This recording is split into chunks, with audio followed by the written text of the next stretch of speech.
Boa noite a todos os amados irmãos, os nossos convidados, sejam muito bem-vindos. O título da mensagem dessa noite: O réu da terra é o embaixador do céu. Era o ano de 1660, na Inglaterra, e o pastor John Bunyan, um simples ferreiro e pregador público de rua, ele foi acusado por realizar reuniões religiosas consideradas ilegais na Inglaterra. Diante do tribunal, o juiz declarou: se o senhor prometer não pregar mais em público, será libertado hoje mesmo. Bunyan baixou a cabeça e começou então a passar num turbilhão de coisas.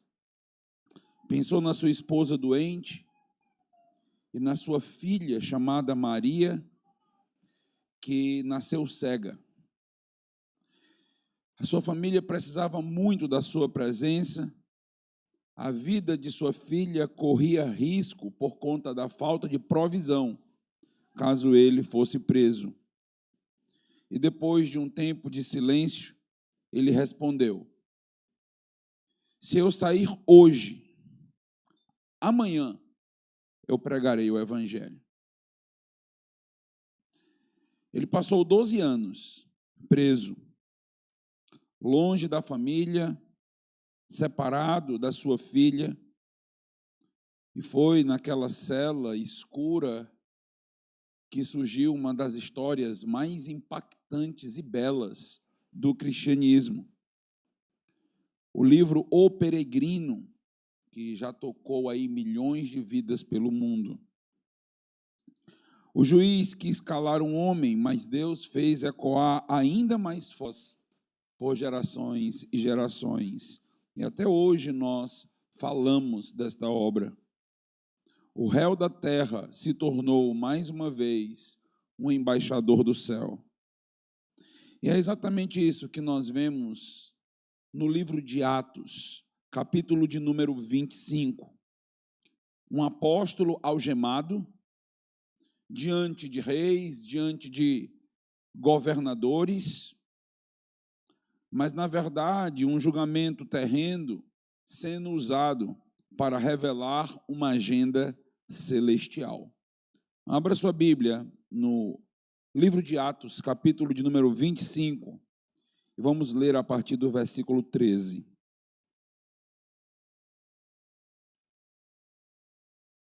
Atos 25, vamos ler a partir do versículo 13.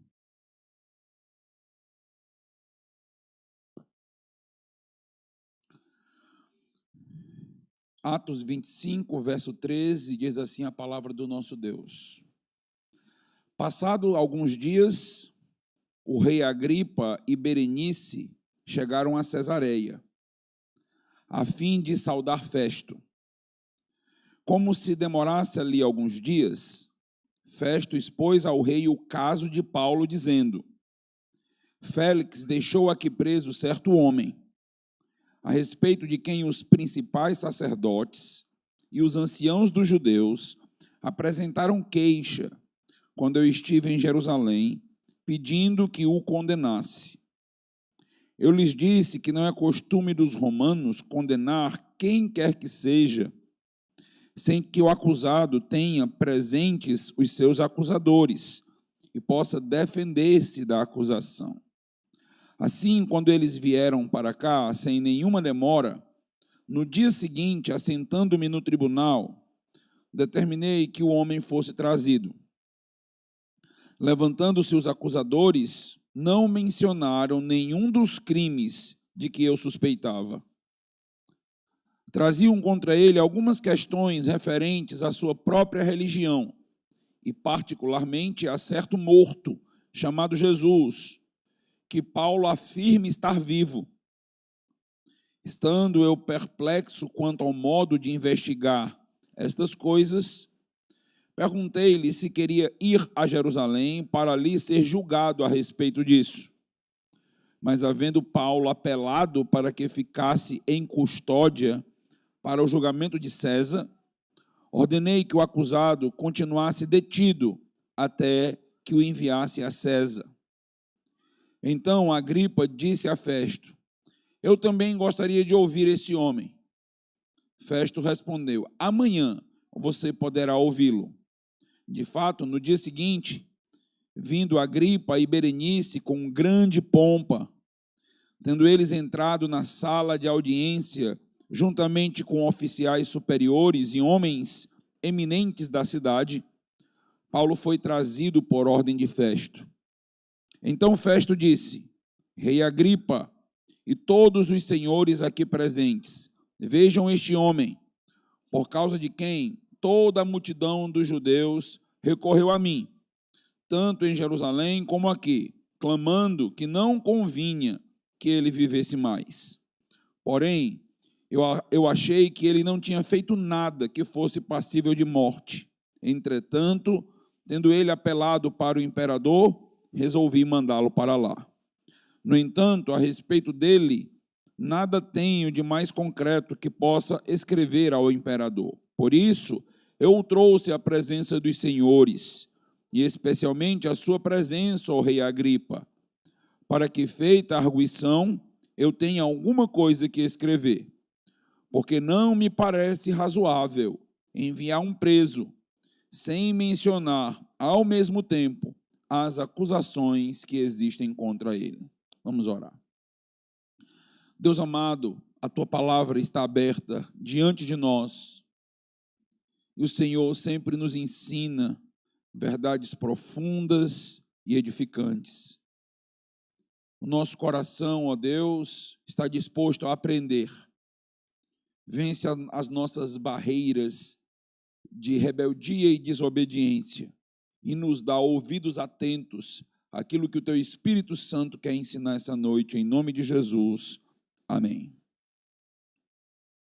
Antes, então, de mergulhar no texto, nós precisamos lembrar de onde nós estamos no enredo de Atos e o que Lucas quer nos mostrar teologicamente.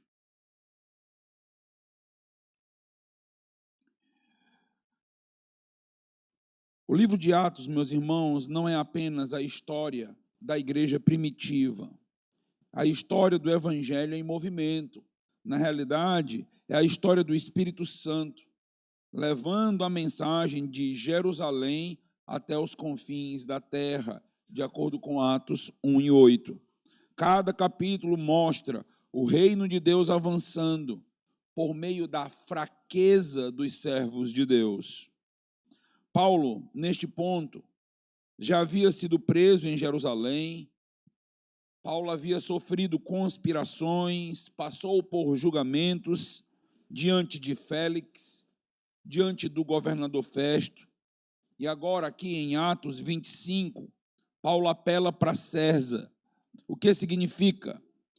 Que Deus está abrindo uma porta para que o evangelho chegue finalmente ao coração do império, para que o evangelho chegue em Roma. A teologia de Atos tem um certo padrão. O testemunho fiel do servo de Deus sempre encontra barreiras, sempre encontra oposição. Mas essa oposição acaba se tornando um veículo da missão. Em outras palavras, o evangelho nunca é vencido pelas barreiras humanas, pelos julgamentos, pelas acusações. Ele avança através delas. Paulo é o ícone cristão que sofre sem perder o senso da sua missão e daquilo que Deus pode fazer através de um servo. Lucas, então, nos mostrou o cenário. Paulo está preso em Cesareia. Festo, Agripa e Berenice representam todo o poder político, a vaidade humana e a incompreensão espiritual diante do evangelho do Senhor Jesus Cristo. O livro de Atos não é sobre o poder dos homens.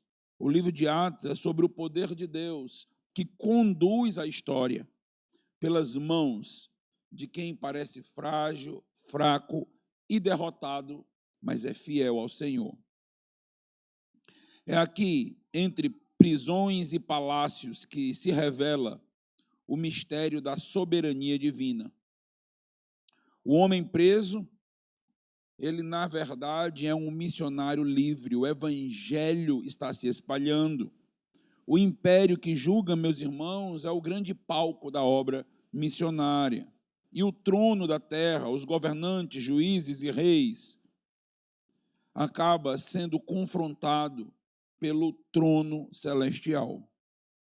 É nesse ponto da narrativa que nós precisamos fazer uma pergunta valiosa.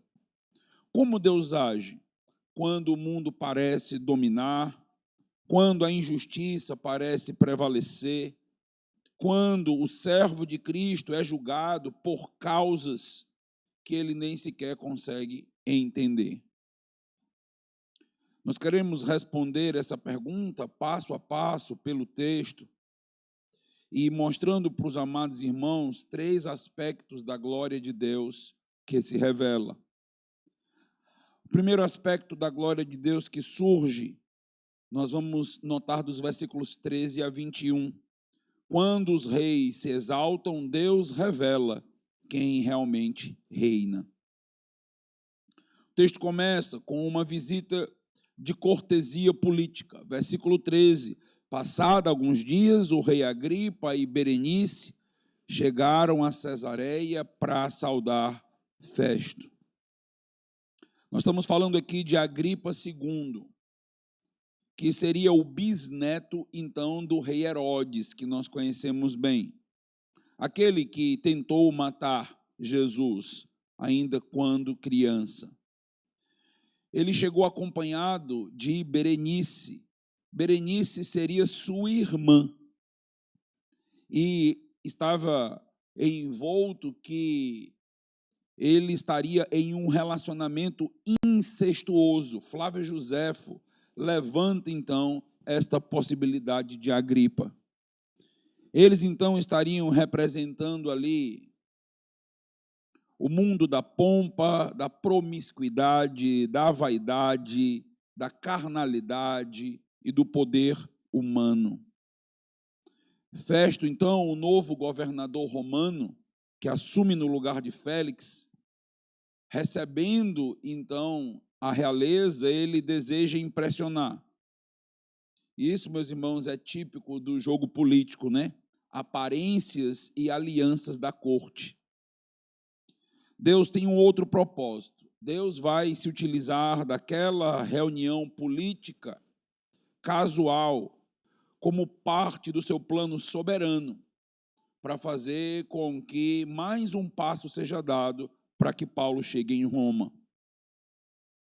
É muito motivador perceber como Deus governa, mesmo quando os poderosos se reúnem com intenções impuras, quando eles acreditam que estão fazendo apenas uma reunião política e Deus está costurando, orquestrando todas as coisas. Nos versículos 14 a 16, nós vemos que Festo explica o caso agora de Paulo ao rei Agripa. Versículo 14 nós temos: estando ali muitos dias, Festo expôs ao rei o caso de Paulo, dizendo: está aqui um homem deixado por Félix na prisão. Essa ideia de deixado por Félix é: eu herdei um problema. Então eu tenho algo para resolver, isso me pertence, mas isso já chegou a mim através do outro governador. Festo não entende completamente a situação de Paulo. Para ele é apenas mais um caso jurídico, deveria ser mais um prisioneiro religioso, algo que deveria ser resolvido de maneira simplesmente burocrática. Mas o que ele entende que seria um problema é, na realidade, o plano de Deus sendo orquestrado. Um pingo d'água se tornando numa tempestade, justamente porque Deus deseja levar Paulo para Roma. No versículo 16, nós vemos o governador dizendo: os judeus pediram para que eu o condenasse, mas respondi que não é costume dos romanos condenar alguém sem que o acusado tenha oportunidade de se defender.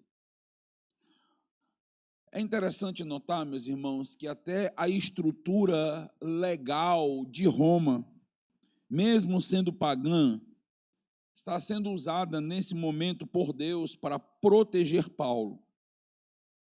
Não encontrei em Paulo nada que possa condená-lo. Nós temos na lei, nós temos no Estado, o que entendemos como a doutrina da graça comum. Mesmo dentre os ímpios é derramado graça. Nós encontramos verdade entre os ímpios. Cientistas ímpios ainda fazem ciência. Nós encontramos, então, a verdade de Deus neste mundo caído, e é o que nós estamos percebendo aqui. A graça comum de Deus, sustentando princípios de justiça entre os ímpios, e tudo isso sendo utilizado agora para poder ajudar Paulo na sua causa, na sua luta contra os judeus. Nós, cristãos, precisamos sempre lembrar e reconhecer que Deus está ativo no mundo, que Deus está ativo até mesmo nas leis que são propostas no legislativo, leis que estão dentro das constituições humanas. Deus está diante das decisões seculares de ímpios, dentro de um contexto pervertido, político, social, econômico, nos espaços onde ninguém invoca Deus. Deus está sobre tudo e sobre todos. A providência de Deus, meus irmãos, não se limita à igreja. Ela permeia toda a criação dele. Mesmo em ambientes hostis, Deus ali implanta e planta instrumentos de justiça e leis para cuidar dos seus, para cuidar do seu povo e ser utilizada a favor do seu povo no momento certo, na hora necessária. Os versículos 17 a 19, Festo agora vai revelar a sua ignorância espiritual. Ele diz: estando eles reunidos aqui, sem demora, no dia seguinte, sentei-me no tribunal e mandei trazer o homem. Os acusadores, porém, não apresentaram nenhuma acusação que eu supunha. Tinha com ele apenas algumas questões acerca de sua religião, de um certo judeu, já morto, que Paulo afirmava estar vivo. Aqui nós temos o coração de um contraste surgindo. O governador romano, representante do poder político e jurídico da época, não consegue compreender